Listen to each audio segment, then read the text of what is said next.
বাসায় আসার পরে বাবা যে লাকেজ নিয়ে যাবে লাকেজের উপরে তো কোনো একটা সিল মারা লাগবে, কারণ বেল্টের মধ্যে যে পরিমাণে লাকেজ এক কালার রয়ে থাকে। বাবা প্রায় 4 বছর পরে বাংলাদেশে যাইতে আছে, একটু তো আনন্দ থাকবে। পলিথিন পেঁচাইতে আছি লাকেজের উপরে, এইগুলো না পেঁচাইলে লাকেজের উপরে আসলে দাগ পড়ে যায়। প্রত্যেকটা মানুষের উচিত এগুলো পেঁচানোর। এয়ারপোর্টে যদিও এই সার্ভিসটা আছে, কিন্তু আমরা কোনো সময় বাবা এয়ারপোর্টে যাইতে আছে প্রায় 5-6 ঘন্টা আগে। কারণ এখন যদি স্টেশনে যায় আর যদি দেখে ওই বাস হারিয়ে গেছে গিয়ে, বা ওই বাস যেই বাসে করে আর কি ইতালির রাজধানী রোমের এয়ারপোর্টের উদ্দেশ্যে রওনা দেবে, এই বাস কিন্তু আইয়ে পড়ছে। এই বাসটা এই জায়গায় দিয়ে সারিয়ে রোম পর্যন্ত পৌঁছাইতে, বা রোমের যে এয়ারপোর্ট আছে ওই পর্যন্ত পৌঁছাইতে সময় লাগবে প্রায়। আসসালামু আলাইকুম সবাইকে, কে কেমন আছেন? আশা করছি সবাই খুব ভালো আছেন। আল্লাহর রহমতে আমি অনেক ভালো আছি। আজকে বাবা যাইবে দেশে, সকাল হইতে একটু তাড়াহুড়ার মধ্যে আছি। এরপর ছোট ভাই স্কুলে দিয়ে গেলাম, যদিও বাবা অনেকবার করে কইছিল যে স্কুলে দেওয়া লাগবে না, স্কুলে দেওয়া লাগবে না, কিন্তু আজকে স্কুলে একটু বিশেষ কাজের জন্যই দেওয়া আর কি, আর নয়তো স্কুলে দিয়ে যাইতাম না। আজকে সকালবেলা এত পরিমাণে বাতাস আসছিল, মানে বাতাসে পুরো শহরটারে পারলে লইয়া যায় আর এক জায়গায়। এত পরিমাণে ভয়ঙ্কর বাতাস আসছিল, ফস ফস ফস ফস শব্দ হয় বাতাসে। বাবা বাসা দিয়ে বাসের উদ্দেশ্যে রওনা দেবে, আর আধা ঘন্টার মধ্যে বাস ছাড়বে। সকাল 10টা, যদি ভুল না করি 10টা 40 মনে হয় বাস ছাড়বে।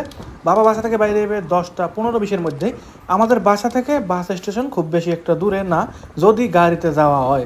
আর যদি আটকে যাইতে হয় তাইলে অনেক দূরে হয়ে যায়, প্রায় আধা ঘন্টার উপরে লাগতে মনে হয় বাস স্টেশনে যাইতে। দেখেন যে পিছনে একটা তাল গাছের মতো দেখা যাইতেছে, ওইটা কি পরিমাণে লড়তে আছে। মানে কোন সময় যে গাছ ভাঙ্গিয়ে মাথার উপরে পড়ে না রাস্তার উপরে পড়ে, কোন সময় যে কি হয়ে যায় ভাই কম জানা কিছু। মানুষজন এই দেখি চলাফেরা করে, এই দেখি চলাফেরা করে, একটু পর শুনি যে বিভিন্ন রকমের বিপদের সম্মুখীন হয়। আল্লাহ সবাই এই ধরনের বিপদ থেকে রক্ষা করুক। কারণ বাংলাদেশে কিছুদিন পর পর যে ধরনের দুর্ঘটনাগুলো ঘটে, এগুলো দেওয়ার পর মানে মাথা ঠিক রাখার মতন কোনো অবস্থা নাই। বাবারে অনেকবার কইছিলাম যে বাংলাদেশে যাওয়া লাগবে না, যাওয়া লাগবে না, যাওয়া লাগবে না। যদি যাই তাহলে সবাই একসাথেই যাই, একসাথেই কোনো একটা কিছু ঘটুক। পরে বাবা এই মুহূর্তে যাইবে, কারণ একটু কাজ আছে। তারপর আমার দাদু একটু অসুস্থ।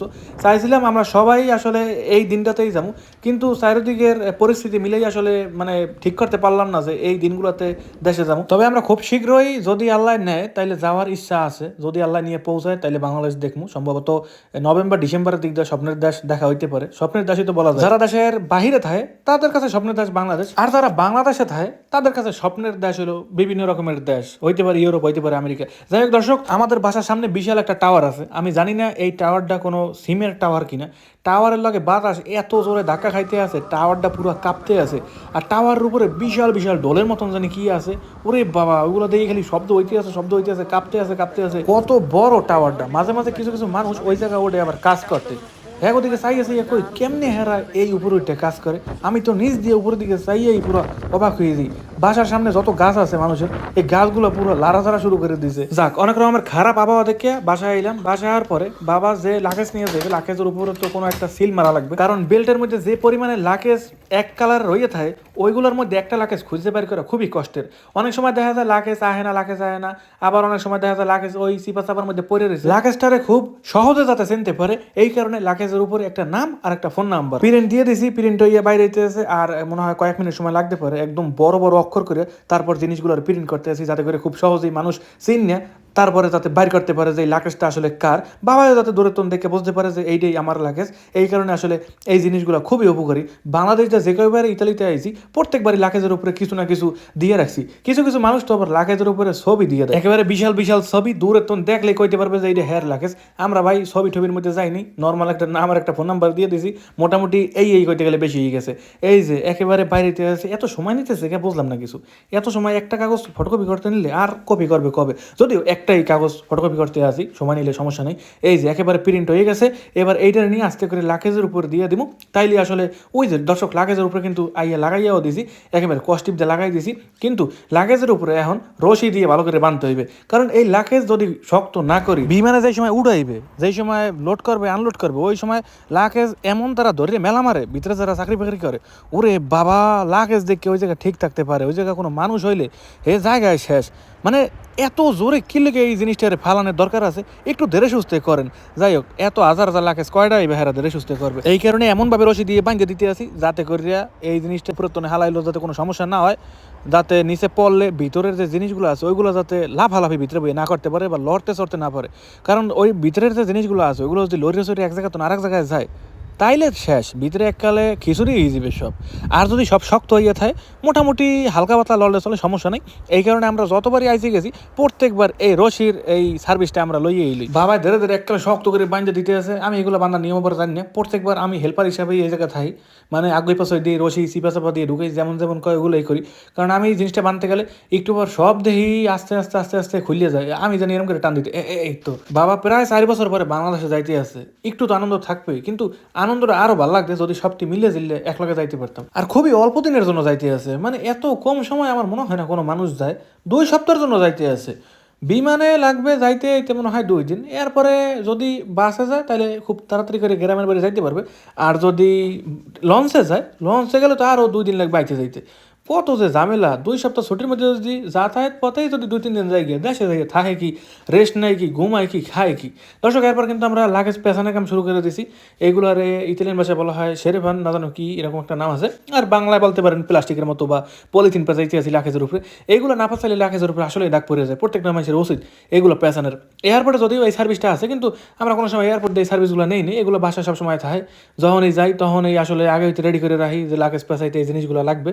এই যে একেবারে উপর দিয়ে নিচ দিয়ে চারিদিক ঘুরে পেঁচাই দিতে আসি। খুব বেশি একটা মোটা করে পেঁচায় নাই, কারণ পরবর্তীতে লাগেজ আবার চিনা যাবে না। আমাদের হাতে সময় বেশি নাই, আর কিছুক্ষণের মধ্যেই বাসা ত্যাগ করে বাস স্টেশনের উদ্দেশ্যে যাইতে হইবে। মোটামুটি সকালবেলা এই লাগেজটা পেঁচানো একটু ঝামেলার মনে হয়েছিল। গতকালকে রাত্রে চাইলে পেঁচাই রাখতে পারতাম, কিন্তু পেঁচাই নেই। বাবা অনেক সময় মাল ভিতরে রাখে, আবার বাইর করে, আবার রাখে, আবার বাইর করে। এই কারণে পেঁচাই নেই। আবার পেঁচাই কইবে এই জিনিসটা রাখা লাগবে, ওই জিনিসটা বাইর করা লাগবে। কে আবার মানে ডাবল ঝামেলা করে। এরপর এটার একটু করতে হবে, মাপ দিতে হইবে। মাপ দিয়ে দেখি যে এটার মধ্যে আসলে কত কেজি মাল আছে। যদিও এই মিটারটা একটু ভালো না, মানে মিটারটার মধ্যে মনে একটু ঝামেলা আছে। মিটার অনেক সময় মানে এলোমেলো কথা হয়, এক সময় এক রকমের লেখা ওঠে। তারপরও আনুমানিক একটা ধারণা লৌম এখন। এই যে লাগেজটার যদি একবারে আস্তার উপরে রাখি তাইলে আসলে কত কেজি মাল রাখছি ওই জিনিসটা আসলে দেখতে পারবো না। ওই যে গ্লাসের মতো ওইটা ঢেকে দেবে। এই কারণে এক কোনা দিয়ে তারপরে ওজন দিতে আসি। দেখা যাইতেছে 22 কেজি 23 কেজির মতো উঠতে আছে একবার, 24 কেজির মতো উঠতে আছে একবার, মানে 25-এর আশপাশে থাকে আর কি। 25-এর আশপাশে থাকলে সমস্যা নেই, যেহেতু বাবা মনে হয় 40 না জন্য 45 কেজি মাল নিতে পারবে টোটাল। 20 থেকে 25 কেজি একটা লাগেজের মধ্যে একটু বেশি হয়ে যায়, মনে হয় না খুব বেশি একটা সমস্যা করবে এতে। আচ্ছা দর্শক, অনেক সময় হয়ে গেছে, আমাদের হাতে আর বেশি সময় নাই। আর মনে হয় 10 থেকে 15 মিনিট আছে, এর মধ্যে আমাদের স্টেশনে যাইতে হইবে। বিসমিল্লাহ বললে বাসা থেকে বের হয়ে গেলাম। বাবা পিছনে ধীরে ধীরে আইতে আছে রেডি করে। আর আমি আস্তে আস্তে লাগেজটারে নিয়ে নিচের দিকে যাই, কারণ এইটা বাইরানোর সময় যদি সবাই একলাগে বাইরি তাইলে আসলে চাপাচাপি লাগতে পারে। আমি একা আগে যাইয়া গাড়ির মধ্যে রাখি। যদিও বাবা হেরা সবাই এখনই বাইরে যাবে, কেউ আর অপেক্ষা করবে না। বেশি সময় যদি বাসার মধ্যে অপেক্ষা করি, স্টেশন যাইতে যাইতে 2-1 মিনিটের জন্য যদি বাস ফেল করি, তাহলে বাবার এককালে আর এক স্টেশন যাই দিয়ে দেবে। এই স্টেশনে এসে এই জায়গার তোনে যাইতে আরো প্রায় 40-45 মিনিট মতন লাগবে। এত দরকার নেই, আমরা 5-10 মিনিট আগে বাইরে যাইয়া স্টেশন একটু দেখি কারা ওই বাসে ওঠে, কারা বাসে তোর নামে। একবারে ঠিকঠাক সময় যাওয়াটা স্টেশনে ঠিক না। বাবা এয়ারপোর্টে যাইতে আছে প্রায় 5-6 ঘন্টা আগে, কারণ এখন যদি স্টেশনে যায় আর যদি দেখে ওই বাস হারিয়ে গেছে গিয়ে বা ওই বাস ছাড়বে না, তারপরে আরও একটা বাস ছাড়ার কথা, ওই বাসে করে যাবে গিয়ে। বাবা যদি লাস্ট ওই বাসে করে যায় আর কোনো কারণে যদি বাসটা একটু সমস্যা করে, তাইলে কিন্তু বিমানে আর বাবারে নেওয়ার মতো কোনো জায়গা থাকবে না, বা বিমানেই এয়ারপোর্টে থাকবে না। এদিকে বাবা আসলে আগে যাইতে আছে। আর আজকের আবহাওয়াটা দেন কি পরিমাণে খারাপ, মানে একটা জায়গায় রওনা করছে এই মুহূর্তে এই দেশের আবহাওয়া একটু হাসি মুখে বিদায় দেবে, হেই না করে আবহাওয়া রয়েছে কালা করে। বুঝলাম না আবহাওয়া কি দুঃখ পাইছে। যাই হোক, আবহাওয়া খুব একটা বেশি সমস্যা হইবে না, যেহেতু গাড়ি লইয়া স্টেশনে যাইতে আছি। যদি গাড়ি না থাকতো তাইলে কিন্তু আমাদের আরো অনেক সময় আগে বাইরে লাগতো, বা এই মুহূর্তে আমরা স্টেশনে থাকতাম। এমন একটা দেশে আছি যাতায়াত ব্যবস্থাগুলো কেমন জানি হাস্যকর। মানে বাসার সামনে কোনো ভ্যান অটো রিক্সা কিছু নাই, যা করতে হয় মানে নিজেদেরই করতে হয়। হইলে আটকে যেতে হইবে, আর নয়তো কারোর ফোন দিতে হইবে।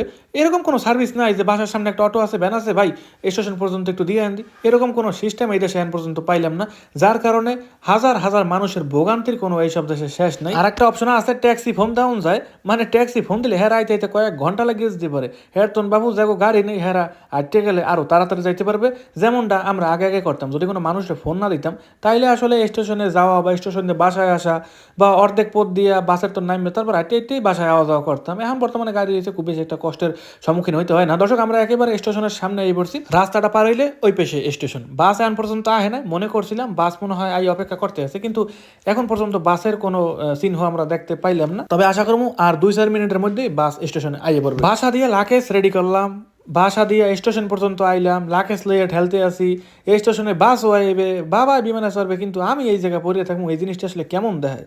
যদি এখন পারতাম তাইলে আসলে বাংলাদেশে যাইতাম গিয়ে, যাই একটু ঘুরে ঘুরে আইতাম, খাইয়ে লইয়া আইতাম, দেখতাম জাগো জাগো এতদিন দেখি নেই। কিন্তু এই জিনিসটা আসলে এই মুহূর্তে আমি কোনোভাবেই পূরণ করতে পারলাম না। তবে আল্লাহ জানি আমার মনের আশাটা খুব শীঘ্রই পূরণ করে, দেশের মাটিতে যাই একটু ঘুরে ঘুরে আমু, খাইয়ে লইয়া আমু, দেখে দেখে আমু। সকালে তো আমরা সবাই এত কাহিনীগুলো করতে আছি, কিন্তু ছোট ভাই মিস করলো, ছোট ভাই স্কুলের মধ্যে পড়ে রয়েছে, যাও ছোট ভাই দেখার কোনো দরকার নেই, আমরা আমরা করতে আছি, এরকমই ভালো আছি। মাঝে মধ্যে স্টেশনে আইলে বাসের চাপের চোটে কোনো মানুষ ঢুকতে পারে না, এত পরিমাণে বাস থাকে, কিন্তু আজকে কোনো বাসই দেখলাম না, স্টেশন একেবারে ফাঁকা। দর্শক দেখতে দেখতে কিন্তু আমাদের বাস কিন্তু চলে এসে ওই যে আমাদের বাস না, মানে বাবা যেই বাসে করে আর কি ইতালির রাজধানী রোমের এয়ারপোর্টের উদ্দেশ্যে রওনা দেবে, সেই বাস কিন্তু আইয়ে পড়ছে। এই বাসটা এই জায়গায় দিয়ে সারিয়া রোম পর্যন্ত পৌঁছাইতে, বা রোমের যে এয়ারপোর্ট আছে ওই পর্যন্ত পৌঁছাইতে সময় লাগবে প্রায় 3.5 ঘন্টার মতো, বা 3.5 ঘন্টার চাইতেও বেশি। এত সময় এই বাসগুলোর মধ্যে বইয়ে থাকতে এত কষ্টের, মানে বাবাই তো রীতিমতন অসুস্থ হয়ে যায় বাসের মধ্যে বইয়েই। তারপর বিমানের মানে যাত্রা তো আসেই, তারপর বিমানে উঠলে মনে হয় যেন আমি কোনো একটা মানে জেলখানার মধ্যে আইয়ে পড়ছি। একটানা ভ্রমণ করা কোনোভাবেই সম্ভব না, বাসের মধ্যে 3-3.5 ঘন্টা, তারপরে আবার বিমানের মধ্যে। যদি আমরা এয়ারপোর্ট পর্যন্ত ডাইরেক্ট গাড়িতে যাই, নিজেদের গাড়িতে, তাইলে আসলে শান্তি মতন যাওয়া যায়, এই জায়গায় থামান যায়, একটু আডন যায়, চলন যায়। কিন্তু এই বাসের মধ্যে উঠতে এককালে বইয়ে থাকা লাগে সিটের মধ্যে, একটু পর শরীর লাগলে ব্যথা হয়ে যায়। আচ্ছা দর্শক, এবার বাবার যে লাকেশটা আছে এটারে একবারে মানে বাসের যে বক্স আছে বক্সের মধ্যে ভরিয়ে দিলাম। আসলে বাস ঠাস দেখলেই করে ডর, যদিও এইসব দেশের বাসগুলো অনেক সেফভাবে ওরা রাস্তায় চলাফেরা করে, তারপরেও দুর্ঘটনা বিপদ এগুলো তো মানে কই আহে না যে কোন সময় আইবে, এর তো রাত পাও নেই। আল্লাহ ভরসা, আল্লাহ যা করবে ভালোর জন্যই করবে। লাগেজটারে ভিতরে ঢুকাই দিলাম। এবার এই জায়গার আমাদের মানে যা করার সব কিছু করা শেষ, আর করার মতন তেমন কিছু নাই, বাসা থেকে যা পারছি করছি, স্টেশন পর্যন্ত আনছি। এবার বাবা আস্তে করে বাসের মধ্যে যাইবে, এবং বাসের মধ্যে ওঠার পর কিন্তু আমরা কোনোভাবেই বাড়াতো না, দেখবো না যে ভিতরে কোন জায়গা আছে, কারণ বাস হয়েছে পুরো কালা গ্লাসের, মানে কালা গ্লাসের এই বাসগুলো বাড়াতনে ভিতরে কোনো কিছু বোঝা সম্ভব না যে ভিতরে আসলে আছে কে। তারপরেও যদি একেবারে জানলার পাশে বয় তাইলে আসলে বোঝা যায় যে বাসের কোন জায়গা বইছে, বা যদি আট হাত উঠায় এইটা একটু বোঝা যায়। এরপর ওই জায়গাতে টিকিটটারে শো করলো, টিকিটটারে শো করার পর হেরা কইলো যে ওকে এবার ভিতরে যাইতে পারেন। আসলে বাসের মধ্যে দেখার আমার একটু ইচ্ছা ছিল যে বাসটার ভিতরের দৃশ্যটা আসলে কেমন। আগে আগে এই বাসটা যাইতাম না, আর এক প্রকার বাস আসলে ওইটা যাইতাম, এবারের ভিতরের দৃশ্য আসলে কেমন জানি না। এরপরে দর্শক এবার কিন্তু বাসটা রওনা করে যাইতে আছে সেই রোমের উদ্দেশ্যে। শেষ, এখন আর আমি বাবার সাথে নাই, এবার যা কিছু করবে বাবা একা একা করবে, মানে একা একা দেশের উদ্দেশ্যে রওনা করে দিল। এবারেই প্রথম মানে আমরা এই দেশে আর বাবা একা একা বাংলাদেশে যাইতে আছে। এতকাল বাবা থাকতো ইতালিতে, আমরা এই দেশ দিয়ে বাংলাদেশের উদ্দেশ্যে যাইতাম আইতাম, কিন্তু এবার জিনিসটা উল্টো হয়ে গেল, আমরা ইতালিতে রয়ে গেলাম আর বাবা একা একা রওনা করে দিল বাংলাদেশে। দর্শক বাবা যাওয়ার সময় বাসের মধ্যে দাঁত উঠেছিল, কিন্তু কোনোভাবে ক্যামেরার মধ্যে বোঝা যাইতেছে না, আমি বুঝছি ওই জায়গায় আসিল, কিন্তু আমি কোনোভাবেই দেখে না, আমি মানে শেষবারের মতো বিদায় দিয়ে দিলাম। যদিও বাবা ছোট ভাইরা অনেক মিস করছিল, যে ছোট ভাই দূরে পড়ে রয়েছে, একটু সামনে থাকলে হয়তো বিদায়টা আর একটু ভালো করে নিতে পারতো। তারপর ছোট ভাই এবার বাস, তারপরে লাকেজ, এগুলো পেছান উড়ান ধরন এগুলো অনেক বেশি পছন্দ করে, যদি সামনে থাকতো অনেক বেশি ভালো লাগতো, বেশি ভালো লাগতো।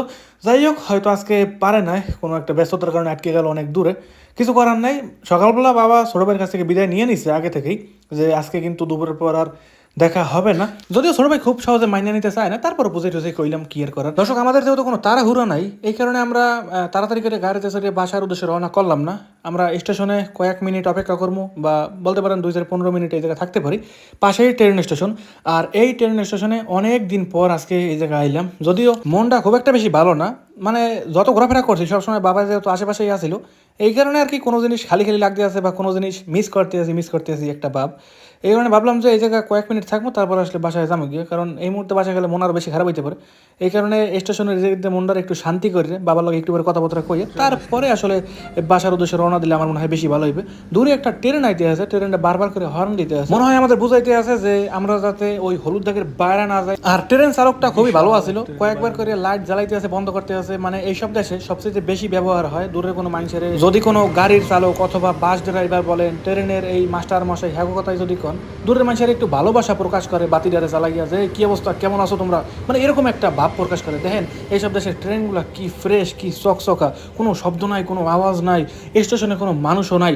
দু একজন মানুষ যারা যারা আছে এরা সবাই ট্রেনে তো নামে, ট্রেনে তো নোডে, মানে স্টেশনে কোনো ভিড় করে না যে এই স্টেশনের মধ্যে কিছু মানুষ ঘুমাই রইলো, এরপর যদি কোনো মানুষ পাশ দিয়ে যায় হঠাৎ করে টান দিল, এরকম কোনো ভয় এইসব দেশের স্টেশনে নাই, বা আমি কোনোদিন সম্মুখীন হই নাই। স্টেশনে আইলে এক প্রকার শান্তি পাওয়া যায় বলা যায়। যদি কোনো সময় মন খারাপ থাকে স্টেশনে আহি, মানুষজন ওড়ে নামে, হ্যাঁ আনন্দ উৎসব দেখি, এই মুহূর্তটা আমার কাছে অনেক বেশি ভালো লাগে। যেমন এই দরজাটা খোলা, এই জায়গায় যদি কিছু সময় দাঁড়াই, এই মানুষজন যে ওড়ে ওদের মুখে যে একটা হাসি আছে, এই হাসিটা আমার কাছে অনেক বেশি পছন্দের। এই কারণেই কইছিলাম যে বাবার লগে আমি যাই গিয়ে, কিন্তু মানে ব্যস্ততার কারণে বা সময়ের কারণে আমি আসলে বাবার লগে যাইতে পারলাম না। প্রত্যেকটা জায়গায় গেলে প্রত্যেকটা নতুন নতুন জিনিস দেখা যায়, নতুন কিছু জানা যায়, নতুন কিছু শেখা যায়।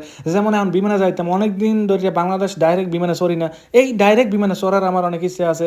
তারপরে বাসে চড়তাম, বিমানের খাবার খাইতাম, এই ধরনের জিনিসগুলো আমি এখন এই স্টেশনে বই মিস করতে আছি। আর বিমানের যে খাউন্ডার আছে, ওই খাউন্ডারে সবচেয়ে বেশি মিস করতে আছি। যে ওই খাউন্ডার যদি একটু পাইতাম, খাইয়ে একটু দেখতাম, মজা পাইতাম। আগে আগে অন্য অন্য বিমান দিয়ে যাইতাম, খাওয়ান খুব একটা বেশি মজা লাগতো না। তবে এবার ডাইরেক্ট বাংলাদেশ বিমান যেহেতু, আমার মনে হয় এই বিমানে কম করে হইলেও এক প্যাকেট বিরিয়ানি পাম। বিমানে উঠতে যদি বিরিয়ানি এবার না পাই, তাহলে বাংলাদেশের বিমানের নামে কোনো মামলা যে আমরা বাংলাদেশের বিমানে উঠতে কি লিখে বিরিয়ানি পাইলাম না, হইলে বিরিয়ানি দিতে হইবে, নাইলে ডাইল ভাত দিতে হইবে। এই সমস্ত রুডি মুডি ওই সমস্ত খাওয়ান দাওয়ান একেবারে বিমান থেকে বয়কট করা উচিত। যাই হোক, কথাটা দুষ্টামির ছলেই কইছি। তবে বিমান কর্তৃপক্ষের কাছে আবেদন যে আপনারা ভালো খাবার দিলে আমরা আসলে সুখী থাকবো। দর্শক, স্টেশনের মধ্যেই একটা বিমানের শান্তি কিন্তু পাই গেলাম। এই যে বাথরুমটা আছে, একটা পাবলিক টয়লেট কিন্তু এটা একটা পাবলিক বাথরুম, সবাই এই জায়গায় সবাই ব্যবহার করে। কিন্তু এই পাবলিক টয়লেট দেখলে মনে হয় যেন আমি একটা বিমানের বাথরুমের মধ্যে আছি। কি চকচকা, কি ফকফকা, মানে অবাক হয়ে গেলাম যে এই জায়গা সারাটা দিন মানুষজন আহে যায়, কিন্তু এর পরও কেমন এই জিনিসটা আসলে পরিষ্কার রাখলো। আবার এই জায়গা পুরুষ মাতার এগুলো ভাগযোগ করিয়ে দেবো, ওই পাশে হয়েছে নারীদের জন্য আর এই পাশে হয়েছে পুরুষদের জন্য। আমার মনে হয় এই জিনিসটা যদি সরকারি না হইয়া যদি প্রাইভেট একটা বাথরুম হইতো স্টেশনে যদি দেওয়া যাইতে, হেলে মনে হয় কয়েক কোটি টাকার মালিক এতদিনে থাকতে পারতাম। যাই হোক, ওইসব কথা পরে। হাঁটতে হাঁটতে লাগছে খিদা। এরপরে এই জায়গায় একটা পাকিস্তানিদের দোকান আছিল, ওই জায়গায় একটা কিনলাম, কি কাউডার এই কলার চিপস কিনলাম। কলার চিপসটা আমার দ্বারা ভালোই লাগছে, কিন্তু আম্মু খুব একটা বেশি পছন্দ করে নাই। 1 ইউরো 50 পয়সা দিয়ে এই চিপসটা রেখিনি। বাংলাদেশ থেকে কইতে গেলে প্রায় 200 টাকা লাগানো হয় এই চিপসটা। আমাদের একটু পছন্দ হয় না যে 200 টাকা এই চিপস খামো। দর্শক, এই ছিল আমার আজকের ছোট্ট একটি ব্লগ। দেখা হবে পরবর্তী কোনো নতুন ব্লগে, নতুন কোনো জায়গায়, নতুন কোনো স্থানে। বাবা অলরেডি আমাদের এই শহর ছেড়ে অনেক দূরে চলে গেছে। এতটুকুই আশা করি যে শান্তিতে দেশে যাক, কারণ দেশের যে অবস্থা বর্তমানে, যে কোনো জায়গায় গেলেই আসলে ভয় লাগে। কয়েকদিন আগে বাস দুর্ঘটনা, এরপর লঞ্চে দুর্ঘটনা দেখলাম, মানে একটার পর একটাই দুর্ঘটনা দেখার পর দেশের নাম নিতেই আসলে ভয় লাগে। দেশে যাবো আসলে কেমনে। যাই হোক, বাবা গেছে, শুভকামনা, দেশের সুন্দরভাবে যাক। তো দেখা হবে পরবর্তী ব্লগে। বাই বাই সবাইকে আজকের মতো।